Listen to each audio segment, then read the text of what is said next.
Caxias, minha princesa do sertão, minha terra. Gente, antes de sair por aí mostrando essa bela cidade, eu vou contar a história para vocês. Porque toda cidade tem uma história. E foi aqui nas margens do rio Itapecuru, mas quem vai nos dar detalhes é o Fabrício, o historiador, que está nessa parceria com você em Foco. Fabrício, muito obrigado pela sua paciência. Por nada. Olha só, Francisco, o rio Itapecuru pode ser considerado o marco zero. É daqui que nasce a cidade de Caxias, né? Teve um jornal que dizia que o rio Itapecuru era o Nilo maranhense, ou seja, porque dele nascia a vida, né, de parte do Maranhão. É o rio genuinamente maranhense, né? Caxias está situado aqui no Médio Itapecuru. E o nome Itapecuru foi dado pelos nativos daqui, pelos indígenas que aqui habitavam. Ita vem de pedra, Curu, caminho. A água que caminha entre as pedras, tá? Quem foram os indígenas que habitavam as margens desse rio? Havia alguns povos, os Timbiras, Gamelas e os Guanarés. Inclusive, o primeiro nome da cidade foi Guanaré, em homenagem a uma destas tribos que aqui habitavam. Entendi. Agora eu quero saber o seguinte: aqui se dá o início da história, por quê? Olha só, os movimentos de entrada e bandeira ainda lá no século XVII, né, com os franceses, quando eles chegaram aqui, tomaram o Maranhão, que já era considerado posse dos portugueses.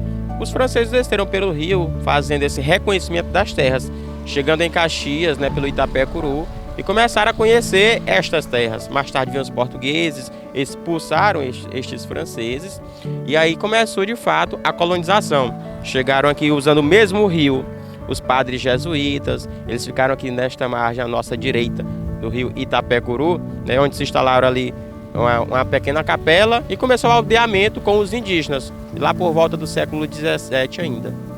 Então, os portugueses, eles expulsaram os franceses? Sim. Os portugueses não tinham uma boa relação com os indígenas, né? Ao contrário dos franceses, que tinham uma relação bem mais amigável, certo? Os tupinambás, que também ocupavam parte do Maranhão, foram bem hostis com os portugueses. Eles também faziam até mesmo o consumo da própria carne humana. Então, teve esses problemas durante a colonização, certo? E aí, até que vieram os padres jesuítas, começaram os aldeamentos, né? Eles faziam um papel de doméstico. Então, só pra gente entender, né, gente?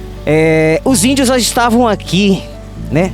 Em toda a história do Brasil, se fala muito da questão de quem descobriu o Brasil. Os índios já estavam aqui, essas terras já tinham donos. Essa que é a verdade.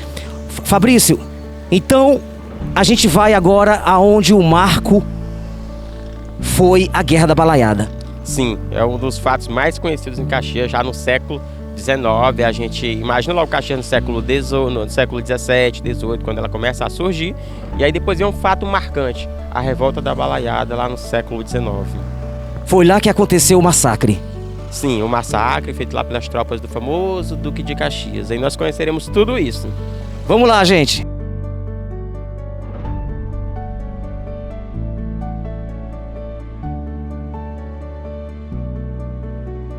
Duque de Caxias comandou uma das maiores tropas de soldados, cerca de 8.000 homens, que foram enviados para pôr um fim em uma revolta que se deu em Caxias e que fugiu do controle do Império no século XIX, considerando uma das guerras mais sangrentas do estado do Maranhão.